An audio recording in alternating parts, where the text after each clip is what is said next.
নমস্কার বন্ধুরা, education and educare YouTube চ্যানেলে তোমাদের সকলকে স্বাগত। আমি সুমিতা। আমি আমার ইউটিউব চ্যানেলটিতে এডুকেশন সাবজেক্ট নিয়ে ক্লাস করাই। তোমরা যারা আমার চ্যানেলে নতুন তারা আমার চ্যানেলটি অবশ্যই সাবস্ক্রাইব করবে।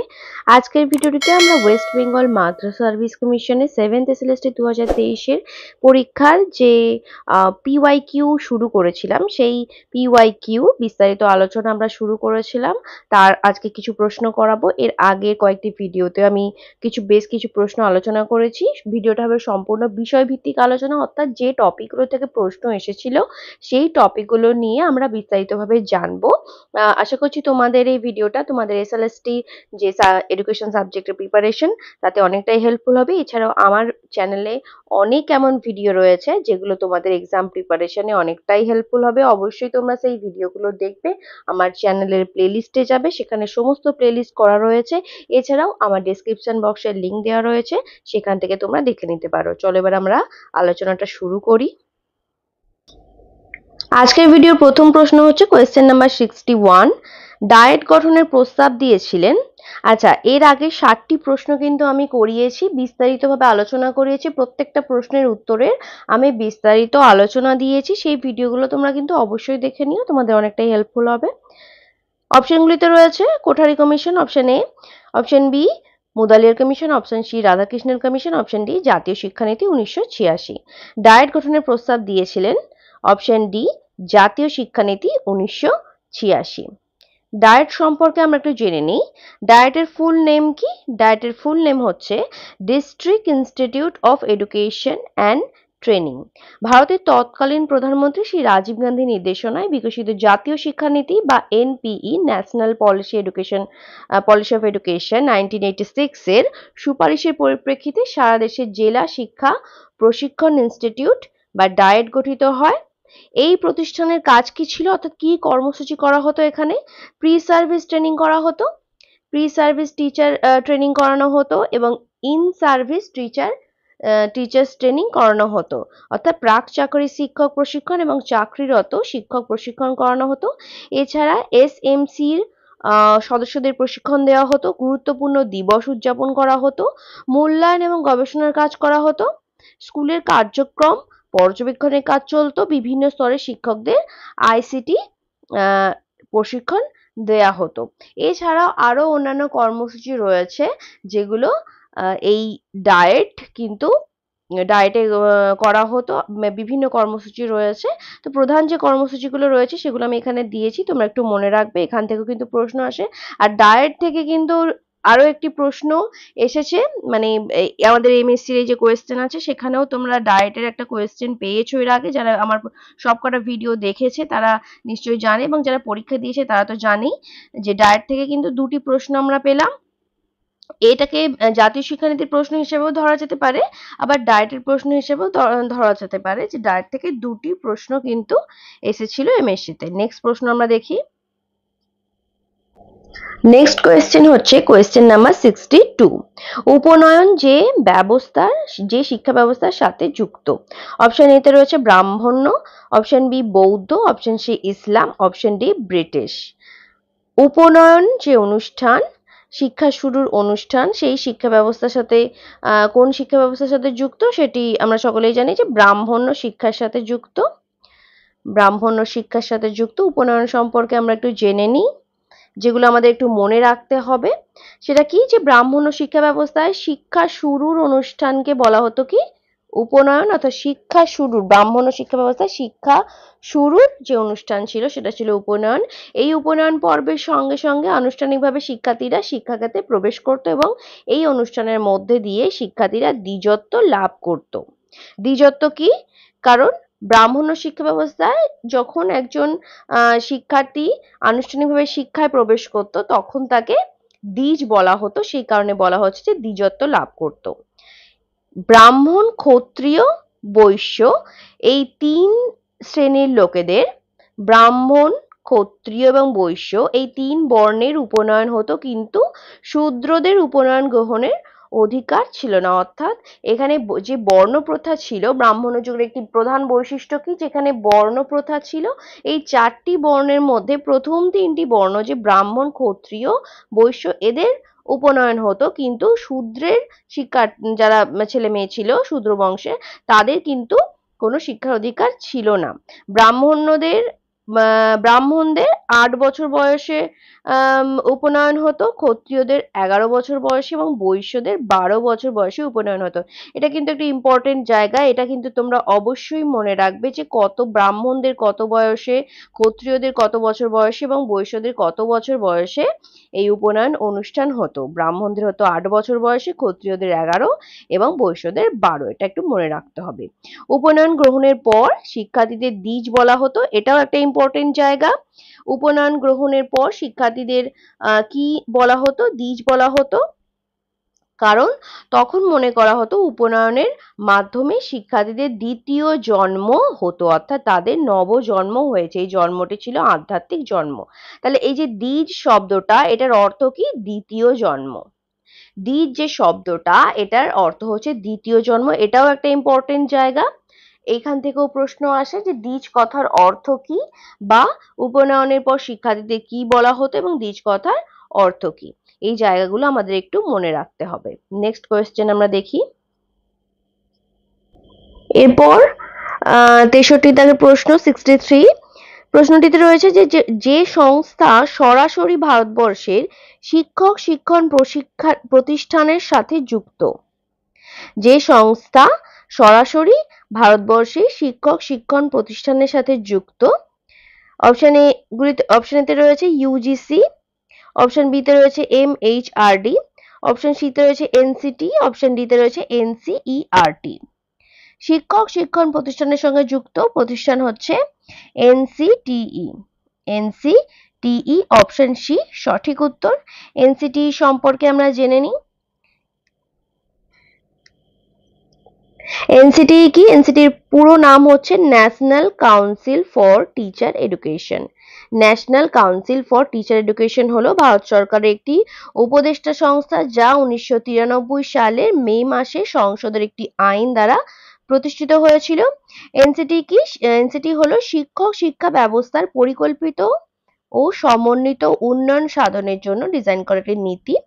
এনসিটির মূল লক্ষ্য কি? মূল লক্ষ্য হলো সারা দেশে শিক্ষক শিক্ষা ব্যবস্থার পরিকল্পিত সমন্বিত উন্নয়ন, শিক্ষক শিক্ষা ব্যবস্থার নিয়ম ও মান নিয়ন্ত্রণ, এর সাথে সম্পর্কিত বিষয়গুলির যথাযথ রক্ষণাবেক্ষণ। অর্থাৎ শিক্ষক শিক্ষা টিচার এডুকেশনের পুরো দায়িত্ব কার ওপর ছিল?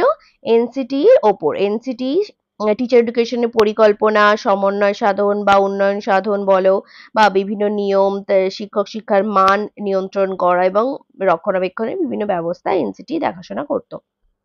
তোমাদের একটা কথা বলি, এই যে এমএসসির আমরা প্রশ্নটা করছি, মাদ্রাসা সার্ভিস কমিশনের যে প্রশ্নটা আমরা করছি, এখানে তোমরা যারা এডুকেশন সাবজেক্টটা নিয়ে গভীরভাবে চর্চা করো বা নেট সেটের জন্য পড়ো, তারা লক্ষ্য করবে যে তোমাদের যে এসএলএসটির যে সিলেবাস, আমাদের এসএলএসটির যে সিলেবাস, সেই এসএলএসটির সিলেবাসে সঙ্গে আমাদের নেট সেটের সিলেবাসের বিশাল পার্থক্য আছে। কারণ এসএলএসটির অনেক টপিক নেট সেটে আছে, কিন্তু নেট সেট হচ্ছে বিশাল, সিলেবাসটা অনেক বড়, এসএলএসটির অনেকটাই কম, 50% মতো।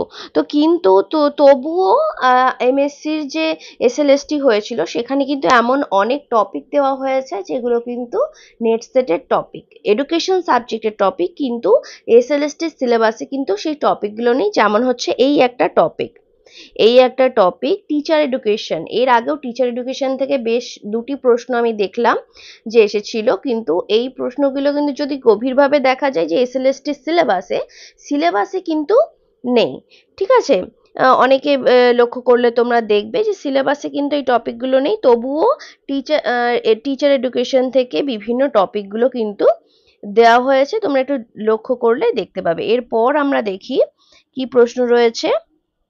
এরপর যে প্রশ্নটি রয়েছে সেটি হচ্ছে কোয়েশ্চেন নাম্বার 64 দেওয়া হয়েছে সৃজনশীলতার সাথে যুক্ত নয়। অপশন এতে রয়েছে মৌলিকতা, অপশন বিতে রয়েছে নিয়মানুবর্তিতা, অপশন সিতে রয়েছে নমনীয়তা, অপশন ডিতে রয়েছে সাবলীলতা। সৃজনশীলতার সাথে যুক্ত নয় কোনটি, কোন অপশনটি সঠিক হবে? অপশন হবে অপশন বি সঠিক উত্তর হবে নিয়মানুবর্তিতা। কারণ একজন সৃজনশীল ব্যক্তির মধ্যে অবশ্যই মৌলিকতা থাকতে হবে, নমনীয়তা থাকতে হবে, সাবলীলতা থাকতে হবে, কিন্তু নিয়মানুবর্তিতা একজন সৃজনশীল ব্যক্তি মানে থাকতেই হবে সেটা কোনো ব্যাপার নয়, সৃজনশীল ব্যক্তি নিয়মানুবর্তী নাও হতে পারে। ঠিক আছে, আমাদের সঠিক উত্তর অপশন বি।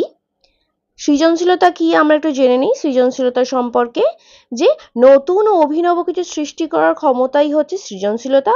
অর্থাৎ সৃজনশীলতা হলো ব্যক্তির খুব মূল্যবান এবং অদ্বিতীয় বিশেষ ধরনের গুণ বা ক্ষমতা যা ব্যক্তিকে উপযোগিতাপূর্ণ নতুন কোনো কাজ সম্পন্ন করতে সাহায্য করে।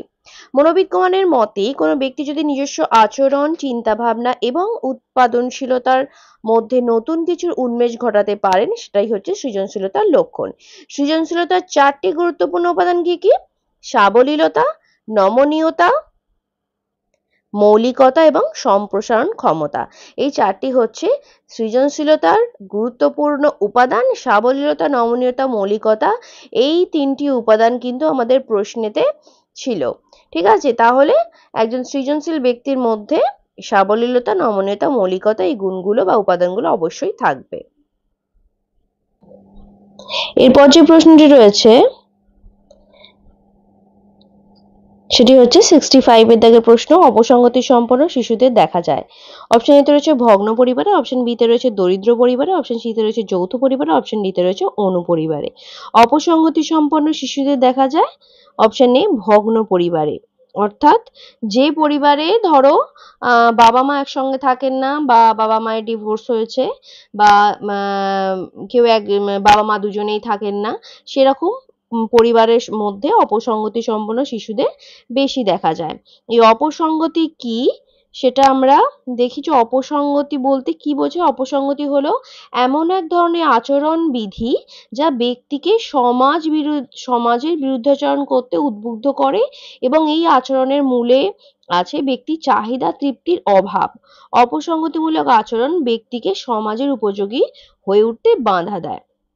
অপসঙ্গতি কি? অপসঙ্গতি হচ্ছে সঙ্গতি বিধানের বিপরীত। অর্থাৎ সঙ্গতি বিধান যখন করতে পারে না একজন শিশু, তখন সে অপসঙ্গতি করে। অর্থাৎ কি, একজন শিক্ষার্থীর মধ্যে বা একজন শিশুর মধ্যে বিভিন্ন রকম চাহিদা রয়েছে, ভালোবাসার চাহিদা রয়েছে, আত্মরক্ষার চাহিদা রয়েছে, এছাড়াও বিভিন্ন চাহিদা রয়েছে যেগুলো সে সমাজে পূরণ করে, সমাজের অভিযোজনের মাধ্যমে পূরণ করে।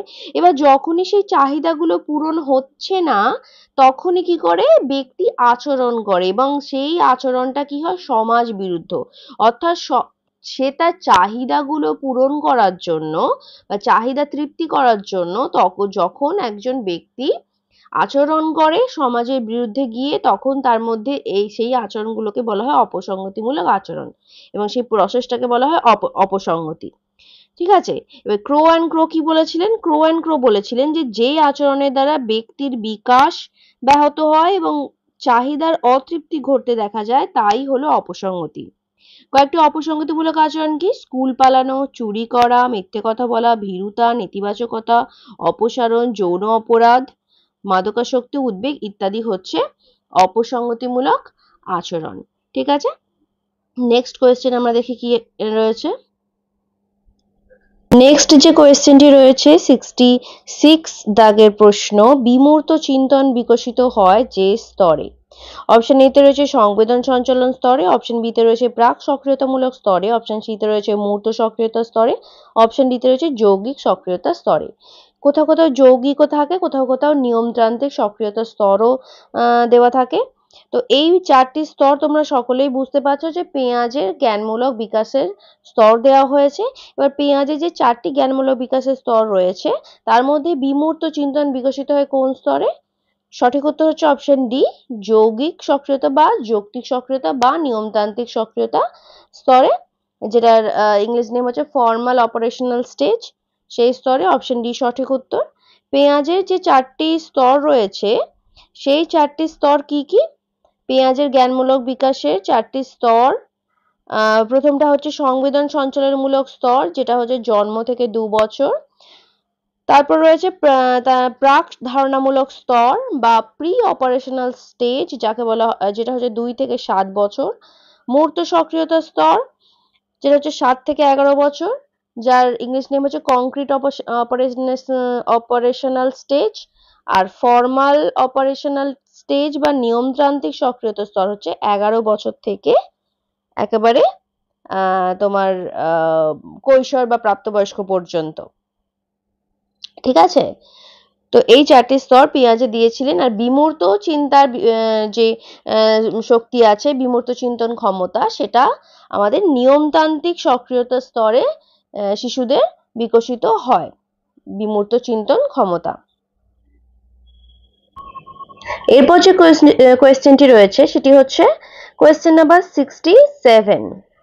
একটি বুদ্ধির অভিজ্ঞায় একজন ছেলের 10 বছর বয়সী একজন ছেলের মানসিক বয়স 12 বছর, তার আইকিউ কত? মানসিক বয়স 12 বছর, তার আইকিউ কত? অপশন এ তে রয়েছে 100, option B 120, option C 110, option D 80। IQ নির্ণয় করার ফর্মুলা কি? আমরা সকলেই জানি যে আইকিউ কিভাবে নির্ণয় করতে হয়। MA by CA into 100 MA by CA into 100। MA এখানে কত দেওয়া হচ্ছে? MA হচ্ছে মেন্টাল এজ বা মানসিক বয়স 12, CA ক্রোনোলজিক্যাল এজ বা সাধারণ বয়স 10 ইন্টু 100। তাহলে এখানে আমাদের কত আসবে? আমরা দেখতেই পাচ্ছি যে আসবে আমাদের 120। 10 10 এ 100, 120। তাহলে সঠিক উত্তর অপশন বি। অপশন বি আমাদের সঠিক উত্তর। আচ্ছা, এই প্রশ্নটা কিন্তু very very important, very very important, important একটা প্রশ্ন। VVI ভেরি ভেরি ইম্পর্টেন্ট একটা প্রশ্ন, কারণ এই প্রশ্নটা আমরা বহুবার দেখেছি, নেটেও এসেছে, নেটে তো আসেই এই প্রশ্ন, সেটেও আসে, তো আবার SLST তেও এসেছে। ঠিক আছে, তো এই প্রশ্ন, এই ধরনের প্রশ্নটা, এই আইকিউ নির্ণয় করার প্রশ্ন আশা করছি আগামী যে SLST সেখানেও আসবে। তাই অবশ্যই আইকিউ নির্ণয়ের ফর্মুলাটা যারা এখনো জানো না তারা অবশ্যই জেনে নেবে এবং প্র্যাকটিস করে নেবে। এরপর হচ্ছে কোয়েশ্চেন নাম্বার 68। পরিসংখ্যান বিশ্লেষণের কাজ কি? পরিসংখ্যান বিশ্লেষণের কাজ কি? অপশন এ তে রয়েছে ফলাফলকে ব্যাখ্যা করা, অপশন সি তে রয়েছে তথ্যের উপস্থাপন, অপশন বি তে রয়েছে তথ্যের উপস্থাপন, অপশন সি তে রয়েছে এ এবং বি উভয়ই, অপশন ডি তে রয়েছে উপরের কোনটির নয়। পরিসংখ্যান বিশ্লেষণ কি? আচ্ছা, আমি বলছি, তোমরা ভালো করে শুনে নাও। পরিসংখ্যান বিশ্লেষণ হচ্ছে পরিসংখ্যাকে বিশ্লেষণ করা। যখন আমরা কোনো তথ্য, ধরো আমরা কোনো স্ট্যাটিস্টিক্সে কাজ করছি, আমাদের কোনো পেপারের উপর আমরা কাজ করছি, আমাদের তথ্য সংগ্রহ করতে হবে, ডেটা অ্যানালিসিস করতে হবে। তো সেইখানে আমরা কি করব? আমরা যখন ডেটা কালেক্ট করব, ডেটা কালেক্ট করার সময় সেটা যদি আমরা পরিসংখ্যা আকারে নিই, ধরো আমাদের কোনো শিক্ষার্থী ইতিহাসে কত, 100 জন শিক্ষার্থী ইতিহাসে কত নাম্বার পেয়েছে, সেই নাম্বারটা আমরা কালেক্ট করলাম, ডেটা কালেকশন করলাম। এবার সেই ডেটা কালেকশনটাকে যখন আমরা সেই তথ্যটাকে বিশ্লেষণ করছি, যে আমরা পরিসংখ্যা আকারে সেটাকে মিন, মিডিয়ান, মোড নির্ণয় করছি, বা সেটাকে আমরা SDQD তে ট্রান্সফার করছি, বা সেটাকে আমরা টি স্কোর জেড স্কোরে রূপান্তরিত করছি। তো এগুলোর মাধ্যমে যখন আমরা করছি তখন কি করছি, যে আমরা দেখছি যে এই 100 জন শিক্ষার্থী যাদের আমি ইতিহাসে কত নাম্বার পেয়েছে সেটা, সেই ডেটাটা কালেক্ট করেছি, সেটার মাধ্যমে আমরা কি দেখছি, যে মিন, মিডিয়ান, মোড নির্ণয় করলাম। নির্ণয় করে আমরা কি দেখলাম, যে কতজন শিক্ষার্থী গড় নাম্বার পেয়েছে, কতজন শিক্ষার্থী মোটামুটি নাম্বার পেয়েছে, মানে মোট কতজন শিক্ষার্থী একই স্তরের নাম্বার পেয়েছে, কতজন বেশি নাম্বার পেয়েছে, এই যে একটা আমরা রেজাল্ট পাচ্ছি, সেই রেজাল্টটার মাধ্যমে আমরা কি করছি, যে এটা হচ্ছে পরিসংখ্যান বিশ্লেষণ। মানে পরিসংখ্যাগুলোকে আমরা বিশ্লেষণ করছি মিন, মিডিয়ান, মোডের মাধ্যমে। বিশ্লেষণটা যে করছি সেইটার মাধ্যমে আমরা কি জানতে পারলাম, যে ইতিহাসে আমাদের কতজন শিক্ষার্থী গড় নাম্বার পেয়েছে। জেড স্কোরের মাধ্যমে আমরা শিক্ষার্থীদের মধ্যে তুলনা করে দেখতে পাচ্ছি যে শিক্ষার্থীদের জেড স্কোরের মাধ্যমে তাদের মান কত, কে বেশি নাম্বার পেয়েছে, কে ভালো, কে খারাপ, কত ভালো, সেটা আমরা জানতে পাচ্ছি। এই যে আমরা বিশ্লেষণ করে জানতে পারলাম, সেটার মাধ্যমে কিন্তু আমরা ফলাফলকে যেমন ব্যাখ্যা করছি, অর্থাৎ আমরা যে গোটা ডেটাটার বিশ্লেষণ করলাম, অ্যানালিসিস করলাম, ডেটা অ্যানালিসিস করলাম, সেটা যেমন আমরা ফলাফলকে ব্যাখ্যা করছি, সেরকম ভাবে কিন্তু তথ্যের উপস্থাপনও করছি। অর্থাৎ আমরা যে ডেটাটা কালেক্ট করছি, ডেটা মানে তথ্য, সেই ডেটাটা যে কালেক্ট করছি, সেটা কালেকশনের পর আমরা মিন, মিডিয়ান, মোড নির্ণয় করার মাধ্যমে সেটাকে আমরা গ্রাফিক্যাল প্রেজেন্টেশনেও কিন্তু দেখাচ্ছি। সেটার একটা ডায়াগ্রাম বা সেটার একটা আমরা যখন জেড স্কোর নির্ণয় করছি, সেটা যখন করার পর আমরা যখন সেই তথ্যগুলোকে উপস্থাপন করছি, ঠিক আছে, উপস্থাপন করে দেখাচ্ছি, শিক্ষার্থীর ফলাফলটা দেখাচ্ছি, তো এর মাধ্যমে আমরা ফলাফলকেও ব্যাখ্যা করছি, তথ্যের উপস্থাপনও করা হচ্ছে। তো দুটো অপশনই কিন্তু আমাদের ঠিক, অর্থাৎ অপশন সি আমাদের সঠিক উত্তর, এ এবং বি উভয়ই সঠিক। এর আমার ব্যাখ্যাটা আমি মুখে করে দিলাম। আশা করছি তোমরা বুঝতে পেরেছো আমি কি বলছি, তোমরা বুঝতে পেরেছো যে পরিসংখ্যান বিশ্লেষণের মাধ্যমে আমাদের দুটো কাজই কিন্তু হচ্ছে।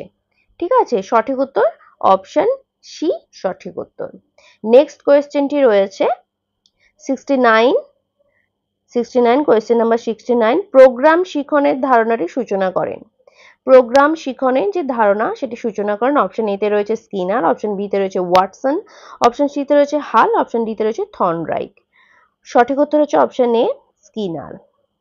স্কিনারের যে লার্নিং থিওরি রয়েছে, অপারেন্ট কন্ডিশনিং লার্নিং থিওরি, সেখান থেকেই প্রোগ্রাম শিখনের যে ধারণা সেটি এসেছে। সক্রিয় অনুবর্তন বা সক্রিয় অনুবর্তন হচ্ছে স্কিনারের অনুবর্তন বা স্কিনারের থিওরি। স্কিনারের অপারেন্ট কন্ডিশনিং যে থিওরি আছে সেটা হচ্ছে সক্রিয় অনুবর্তন। সক্রিয় অনুবর্তন তত্ত্বের প্রবক্তাকে বিএফ স্কিনার। স্কিনার বলেন কি যে অনুবর্তন প্রক্রিয়ায় প্রতিক্রিয়ার সঙ্গে নির্দিষ্ট কোনো উদ্দীপক যুক্ত নেই, প্রাণীর প্রতিক্রিয়াকে যে কোনো উদ্দীপকের সঙ্গে যুক্ত করা যায়, তাই হচ্ছে সক্রিয় অনুবর্তন। তিনি কি বলছেন যে অনুবর্তন প্রক্রিয়ায় প্রতিক্রিয়ার সঙ্গে নির্দিষ্ট কোনো উদ্দীপক যুক্ত নেই। তিনি কি বলেছিলেন যে প্রাণীর প্রতিক্রিয়াকে যে কোনো উদ্দীপকের সঙ্গে যুক্ত করা যায়। তিনি যেমন বলেছিলেন যে প্রাণী থেকে যদি প্রতিক্রিয়া চাও তাহলে তাকে উদ্দীপকের সঙ্গে যুক্ত করে, এবং তিনি রিইনফোর্সমেন্ট দেওয়ার কথা বলেছিলেন, পজিটিভ রিইনফোর্সমেন্ট, নেগেটিভ রিইনফোর্সমেন্ট। তার ধারণা ছিল যে একজন শিশুকে যদি আমি তাকে যদি অঙ্ক করতে বলি, যে তুমি অঙ্কগুলো করে নাও, এবং তাকে বলি কি তুমি অঙ্কগুলো করলে আমি তোমাকে চকলেট দেবো বা কোনো পুরস্কার দেবো, তো এর ফলে কি হলো, সে প্রতিক্রিয়াটা পাওয়ার জন্য আমি উদ্দীপককে সংযুক্ত করলাম বা তাকে রিইনফোর্সমেন্ট দিলাম। তো এই যে ধারণা সেটা সক্রিয় অনুবর্তন তত্ত্ব। এই তত্ত্বের উপর ভিত্তি করে পরবর্তীকালে প্রোগ্রাম শিখন পদ্ধতি আবিষ্কৃত হয়। এটি হলো এমন এক শিক্ষণ পদ্ধতি যেখানে শিক্ষার্থী নিজে থেকে সক্রিয়ভাবে শিক্ষিকার অনুপস্থিতিতে নিজের পাঠ বজায় রাখতে পারে, অর্থাৎ সক্রিয় অনুবর্তন তত্ত্ব শিক্ষার্থীকে স্বশিক্ষণে বা সেলফ লার্নিং এ উৎসাহিত করে। ঠিক আছে, আজকের ভিডিও শেষ প্রশ্ন, 70 এর দাগের প্রশ্ন। বিকাশমূলক কাজের উদ্ভাবক কে? অপশন এ তে রয়েছে হাভিগ হান্ট, অপশন বি তে রয়েছে হারলক, অপশন সি তে রয়েছে ওয়াটসন, অপশন ডি তে রয়েছে টারম্যান। বিকাশমূলক কাজের উদ্ভাবক সঠিক উত্তর হাভিগ হান্ট।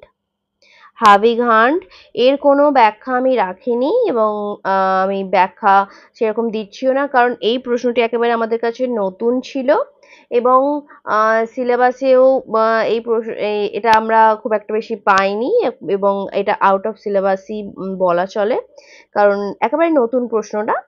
ঠিক আছে, তো আশা করছি তোমাদের এই ভিডিওটা এক্সাম প্রিপারেশনে অনেকটাই হেল্পফুল হবে। তোমরা যারা চ্যানেলে প্রথমবার এসেছো, চ্যানেলটা নতুন দেখছো, অবশ্যই চ্যানেলটাকে সাবস্ক্রাইব করবে। কোনো প্রশ্ন থাকলে কমেন্ট বক্স আছে, কমেন্ট বক্সে কমেন্ট করবে। তোমাদের যদি এমন কোনো টপিক আছে যেটা বুঝতে পারছো না বা ইম্পর্টেন্ট টপিক জানতে হবে, সেটা অবশ্যই আমাকে কমেন্ট বক্সে জানাবে যে তোমরা কি কোনো কিছু এমন প্রয়োজনীয় ভিডিও যে তোমরা চাও, সেটা আমি অবশ্যই চেষ্টা করব দেওয়ার। আর ভিডিওটাকে অবশ্যই লাইক করবে, তোমরা কিন্তু অনেকেই লাইক করো না, আমি আশা করছি তোমরা লাইক করলে আমি মোটিভেশন পাবো আরো নতুন ভিডিও করার। অবশ্যই ভিডিওটাকে লাইক করবে, বন্ধুদের সঙ্গে শেয়ার করবে এবং আমার টেলিগ্রাম গ্রুপ আছে সেখানে অবশ্যই জয়েন হবে। আমি ভিডিও দেওয়ার সাথে সাথে সেখানেও লিংক দিয়ে দিই এবং সেখানে গুরুত্বপূর্ণ আলোচনা স্টুডেন্টরা করে, আশা করছি সেই আলোচনায় তুমিও যুক্ত হলে খুব উপকার পাবে। অবশ্যই টেলিগ্রাম চ্যানেলে যুক্ত হও। টেলিগ্রাম যে আমার গ্রুপ আছে সেই গ্রুপের লিংক আমার ভিডিও ডেসক্রিপশন বক্সে দেওয়া রয়েছে। এডুকেয়ার নেট সেট এসএলএসটি যে গ্রুপটা রয়েছে সেখানে তোমরা জয়েন হবে। আশা করছি অনেক হেল্প হবে তোমাদের সেখান থেকে। আমি নেক্সট ভিডিও খুব তাড়াতাড়ি নিয়ে আসার চেষ্টা করবো। এছাড়াও আমার চ্যানেলে দেখবে প্রচুর এমন ভিডিও রয়েছে টপিকের ওপর। এছাড়াও এসএলএসটির অনেক ভিডিও রয়েছে যেগুলো তোমাদের হেল্পফুল হবে, অবশ্যই সেগুলো দেখো।